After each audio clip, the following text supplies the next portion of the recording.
ආයුබෝවන් දුෂානි style YouTube channel එකට අදත් ඔයාලා හැමෝමම ගොඩක් ආදරෙන් පිළිගන්නවා. අද අපි ගොඩක් ලාභෙට ගොඩක් රසට ගෙදරදිම චීස් හදමු. විශේෂ දේවල් අවශ්‍ය වෙන්නේ නැහැ. ඔයාලට ගෙදර තියෙන දේවල් වලින්ම මේ චීස් හදා ගන්න පුළුවන්. මේ දවස්වල ගොඩක් ජනප්‍රිය රෙසිපි එකක්.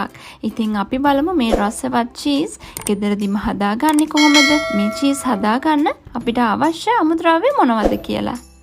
මේ සඳහා අපිට අවශ්‍ය වෙනවා පිටි කිරි මේස හැඳි 4ක්. ඔයාලට පිටි කිරි වෙනුවට fresh milk යොදා ගන්නත් පුළුවන්. fresh milk ගන්නවා නම් ඔයාලා කෝප්ප 1.5ක් වෙන්න අරගන්න. ඒ වගේම ජෙලටින් තේ හැඳි 1.5යි, දෙහි තේ හැඳි 3යි, ඇල් වතුර කෝප්ප 1.5යි, ලුණු තේ හැඳි 8න් 1යි. අපි දැන් මුලින්ම කිරි ටික හදාගමු. අපි ගත්ත වතුර කෝප්ප 1.5ට කිරි පිටි ටික එකතු කරගෙන හොඳින් කැට නැති වෙනකන් දිය කරගන්නවා. මේක අපි හදාගන්නේ ඇල් වතුරින්. ඒක නිසා කිරි ටික දිය කරගන්න උණු වතුර පාවිච්චි කරන්න එපා. ඊළඟට අපි හදාගත්ත කිරි වලින් කෝප්ප කාලක් මේ විදිහට වෙනත් භාජනයකට දාගන්නවා. දැන් මම මේක උඩින් ජෙලටින් ටික හොඳින් මේ විදිහට ඉස ගන්නවා. ඊළඟට මේක චුට්ටක් කලවම් කරලා අපි ජෙලටින් ටික පෙඟෙන්න පැත්තකින් තියාගන්නවා. ජෙලටින් ටික හොඳින් පෙඟෙනකන් අපිට පුළුවන් කිරි ටික උණු කරගන්න. මේ වගේ භාජනයක් ලිපේ තියාගෙන ඉතුරු කිරි කෝප්පය අපි මේකට දාගන්නවා. ඊළඟට අපි මේ කිරි ටික හොඳින් උණු කරගන්නවා. ඔයාලා ලිපේ ගින්දර සාමාන්‍ය ප්‍රමාණයට තියාගන්න. ඔයාලා ගාව fresh milk තියෙනවා නම් ඔයාලා මේ චීස් එක හදාගන්න අනිවාර්යෙන්ම fresh milk යොදා ගන්න. කිරි එකෙන් හොඳට බුබුලු ඇති වෙලා කිරි එක හොඳින් මේ වගේ උතුරනකම්ම අපි මේක උණු කරගන්නවා. දැන් ලිපේ ගින්දර ඕෆ් කරගෙන අපි මේකට දෙහි ටික එකතු කරගන්නවා. ඔක්කොම දෙහි ටික එකපාර එකතු කරගන්නේ නැතුව ටිකෙන් ටික 3 සැරයකට දෙහි ටික එකතු කරගන්න. ඒ අතරතුර හිමින් මේ වගේ හැන්දෙන් පොඩ්ඩක් කලවම් කරගන්න. වගේ දෙහි ටික ඔක්කොම එකතු කරගත්තට පස්සේ අපි මේක කැටි ගහනකම් විනාඩියක් වගේ හැඳි ගන්න නැතුව තියාගන්නවා. මේ බලන්න දැන් මේ කිරි එකේ යොදය හොඳට වින් වෙලා තියෙන්නේ. අපිට පුළුවන් දැන් මේක පෙරා ගන්න.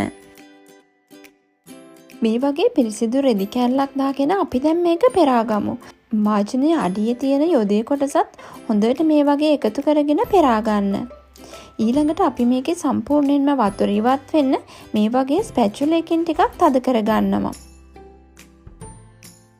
දැන් මේ තියෙන්නේ අපි ඉවත් කරගත්ත යොදේ කොටස.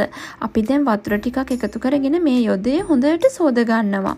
ඔයාලට මේකෙන් ටිකක් කාලා බලලා දෙහි රස හිමත් නැත්නම් ඔයාලා විනාකිරි එකතු කරගත්තොත් විනාකිරි රස තව වැඩිපුර දැනෙනවා නම් ඔයාලට මේක දෙපාරක් තුන් පාරක් හොඳින් සෝදලා අරගන්න පුළුවන්. මේ විදිහට සෝදගත්ත යොදේ කොටසේ වතුර තියෙනවා නම් මේ විදිහට හොඳින් වතුර ටික ඉවත් කරගන්න.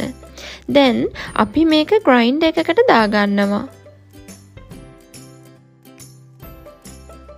ඊළඟට අපි ඉස්සෙල්ලා පෙඟෙන්න දාගත්ත ජෙලටින් මිශ්‍රණය ඒකත් මේකට එකතු කරගන්නවා. මේ මිශ්‍රණයට මම ලුණු තේ හැඳි 8න් 1ක් එකතු කරගන්නවා. ඔයාලට ලුණු රස අනුව අඩු වැඩි කරගන්න පුළුවන්. ඊළඟට අපි මේ මිශ්‍රණය හොඳින් බ්ලෙන්ඩ් කරගන්නවා.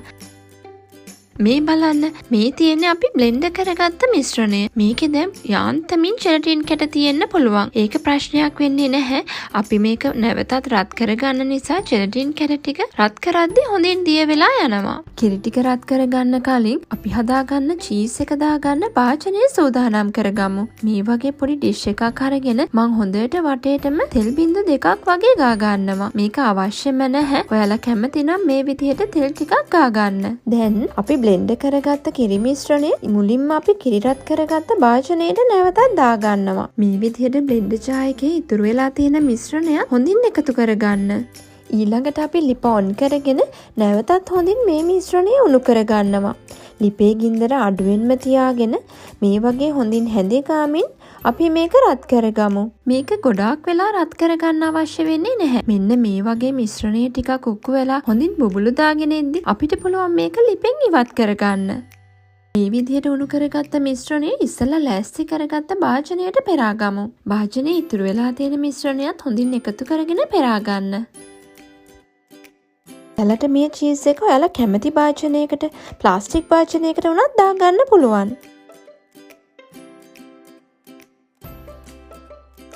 අපි මේ විදිහට හදාගත්ත චීස් එක දැන් හොඳින්ම නිවෙන්න තියාගන්නවා. හොඳින් නිවුණාට පස්සේ මේ විදිහට හොඳින් කවර් කරලා ශීතකරණයේ සාමාන්‍ය කොටසේ පැයක් වගේ තියලා හොඳින් සෙට් කරගන්න. දැන් මේ තියෙන්නේ අපි ශීතකරණයේ තියලා සෙට් කරගත්ත චීස් එක. අපි දැන් මේක කපාගෙන බලමු.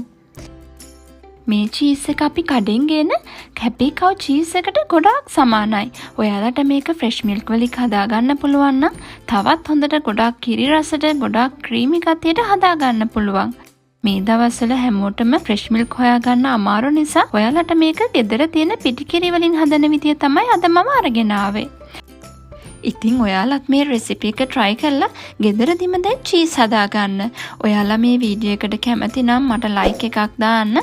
ඒ වගේම ඔයාලගේ වටිනා කමෙන්ට් එකක් පහලින් සඳහන් කරන්න. දුෂානිස් ඩයරි YouTube channel එකට subscribe වෙන්නත් අමතක කරන්න එපා. අපි ආයෙමත් මේ වගේ රසවත් වීඩියෝ එකකින් හමු වෙමු. ඔයාලා හැමෝටම සුබ දවසක්.